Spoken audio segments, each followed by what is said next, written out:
few moments later. Assalamualaikum warahmatullahi wabarakatuh. Perkenalkan, nama saya Muhammad Nur Mubin dengan NIM akhir 103. Saya akan menerangkan tentang hari akhir. Rukun iman yang kelima adalah percaya akan terjadinya hari akhir, yaitu kiamat.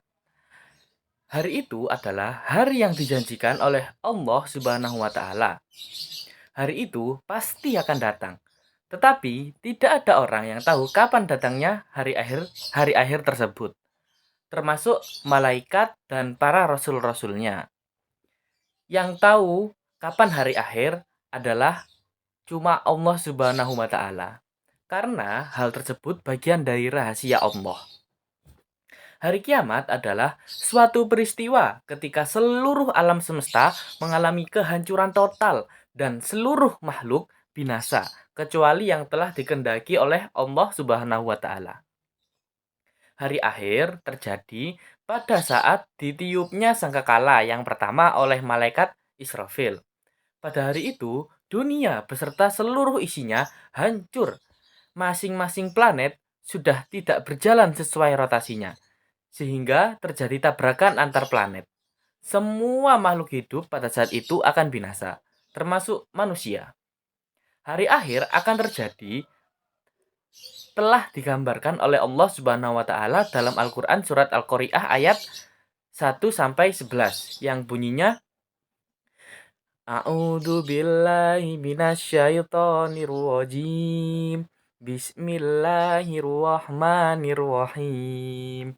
Al-Qari'ah mal Qari'ah wa ma adraka mal Qari'ah. Yauma yakunun nasu kal farashil mabthuth wa takunul jibalu kal ihnil manfush.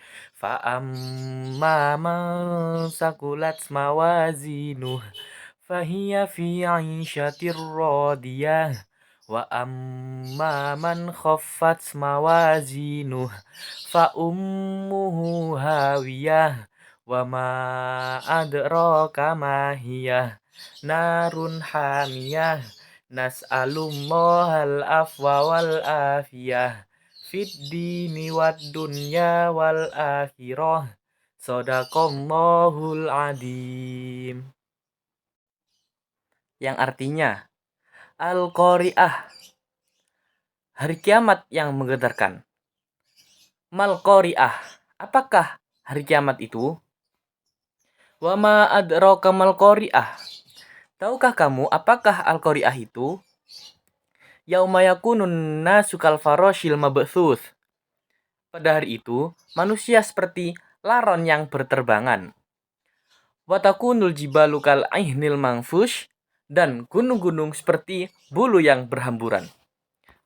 Fa'amman sakulat mawazinuh, siapa yang berat timbangan kebaikannya, fahuwa fi 'isyatir radiyah, dia berada dalam kehidupan yang menyenangkan. Wa amman khaffat mawazinuh, adapun orang yang ringan timbangan kebaikannya, fa ummuhu hawiyah, tempat kembalinya adalah neraka hawiyah. Wa ma adraka ma hiyah, tahukah kamu apakah neraka hawiyah itu? Narun hamiyah, neraka hawiyah adalah api yang sangat panas. Berikut adalah macam-macam hari akhir. Yang pertama ada Yaumul Qiyamah, yaitu hari dihancurkannya bumi dan seluruh isinya. Sebagaimana telah dijelaskan dalam Al-Quran surat Al-Qari'ah, hari kiamat merupakan hari paling akhir dari kehidupan alam semesta. Kemudian yang kedua ada Yaumul Zalzalah, yaitu hari kegoncangan atau keruntuhan. Disebut dengan Yaumul Zalzalah karena ketika kiamat terjadi, bumi mengalami guncangan yang sangat dahsyat. Kemudian yang ketiga ada Yaumul Ba'ats, yaitu hari dibangkitkannya manusia dari kubur. Setelah semua makhluk di seluruh alam semesta mati, Allah Subhanahu wa taala mengutus malaikat Israfil untuk meniup sangkakala kembali. Kemudian yang keempat ada Yaumul Mahsyar, yaitu hari dikumpulkannya manusia di padang mahsyar. Semua manusia, mulai dari Nabi Adam sampai umat terakhir, akan berkumpul di tempat tersebut dengan keadaan yang berbeda-beda. Kemudian yang kelima, Yaumul Hisab, yaitu hari perhitungan seluruh amal perbuatan manusia di dunia. Pada Yaumul Hisab, setiap manusia akan menerima buku catatan tentang amal baik dan amal buruk yang pernah dilakukan selama di dunia. Ya, kemudian ada Yaumul Mizan, yaitu hari pertimbangan amal. Allah Subhanahu wa taala akan menimbang seluruh amal baik dan seluruh amal buruk manusia. Jika kebaikannya lebih berat daripada amal buruknya, maka akan mendapatkan kebahagiaan yang abadi. Dan sebaliknya, jika timbangan amal buruknya lebih berat, maka akan mendapatkan kesengsaraan. Kemudian Yaumul Jaza, yaitu hari pembalasan amal baik dan amal buruk. Pada hari itu, segala amal perbuatan baik dan buruk yang dilakukan manusia ketika di dunia akan dibalas oleh Allah Subhanahu wa taala. Yang kedelapan ada Yaumul Wa'id, yaitu hari terlaksananya ancaman. Allah Subhanahu wa taala tidak akan pernah mengingkari janjinya. Segala peringatan dan ancaman yang telah disebutkan dalam Al-Quran pada hari itu semua akan terbukti. Yang terakhir ada Yaumul Hasr, yaitu hari penyesalan. Penyesalan akan selalu datang di akhir. Disebut hari penyesalan karena semua manusia mengalami penyesalan yang hebat, baik yang beramal baik, apalagi yang bertanya tanda-tanda hari kiamat. Ada dua, yaitu kiamat sugro dan kubro. Yang pertama, tanda-tanda kiamat sugro. Yang pertama, benda mati dapat bersuara seperti robot. Kemudian yang kedua, ilmu agama dicabut, ditandai dengan meninggalnya para ulama dan tidak ada penggantinya. Yang ketiga, laki-laki mirip perempuan dan perempuan mirip laki-laki. Kemudian yang keempat, semakin banyaknya kemaksiatan. Yang kelima, orang kaya diagung-agungkan. Yang keenam, gibah atau gosip menjadi ucapan sehari-hari. Yang ketujuh, jumlah wanita lebih banyak daripada jumlah pria. Kemudian yang kedelapan, waktu berjalan terasa sangat cepat. Sedangkan tanda-tanda besar terjadinya hari akhir adalah perkara yang luar biasa dan muncul mendekati datangnya kiamat kubro atau kiamat yang sebenarnya. Nah, tanda-tandanya itu yang pertama,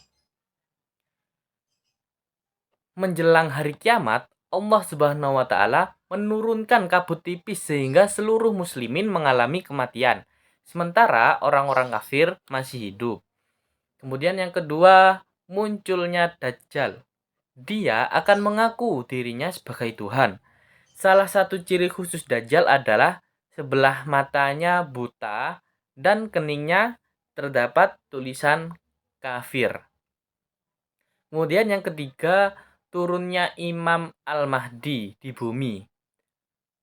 Nah, tujuan Imam Al-Mahdi turun ke bumi untuk memerangi Dajjal dan mengembalikan kekuasaan umat Islam. Kemudian yang keempat, turunnya Nabi Isa alaihissalam ke permukaan bumi. Nabi Isa akan menegakkan syariat Nabi Muhammad SAW dan beliau akan mematahkan segala salib, menegakkan syariat Islam, dan beliau juga akan mengalahkan Dajjal.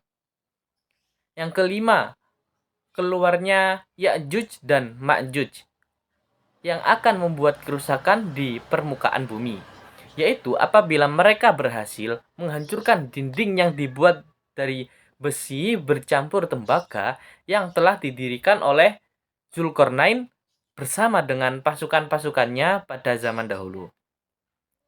Kemudian yang keenam, munculnya Dabbah. Dabbah adalah sejenis binatang melata yang dapat berbicara dengan manusia. Kemudian yang ketujuh, matahari terbit dari arah barat dan terbenam di arah timur. Pada hari itu, tertutuplah pintu taubat. Dan yang terakhir, terjadi gerhana di timur, di barat, dan di seluruh jazirah Arab bersamaan dengan munculnya api besar dari Yaman, sehingga para penduduk secara besar-besaran meninggalkan negerinya menuju arah Syam, dan mereka mati di sana sebelum trompet kiamat ditutup. Hikmah yang dapat diambil dari mengimani hari akhir sebagai berikut. Yang pertama, memperkuat keyakinan bahwa Allah Subhanahu wa taala Maha Kuasa. Kemudian yang kedua, terdorong untuk taat beribadah kepada Allah Subhanahu wa taala. Kemudian yang ketiga, terdorong untuk selalu meminta ampunan kepada Allah Subhanahu wa taala. Kemudian yang nomor 4, memanfaatkan hidup di dunia ini untuk senantiasa berbuat baik dan menghindari perbuatan tercela. Kemudian yang kelima, mengingatkan kita bahwa tujuan hidup yang sebenarnya bukan di dunia, tetapi kehidupan di akhirat. Sekian presentasi dari saya, kurang lebihnya mohon maaf. Wassalamualaikum warahmatullahi wabarakatuh.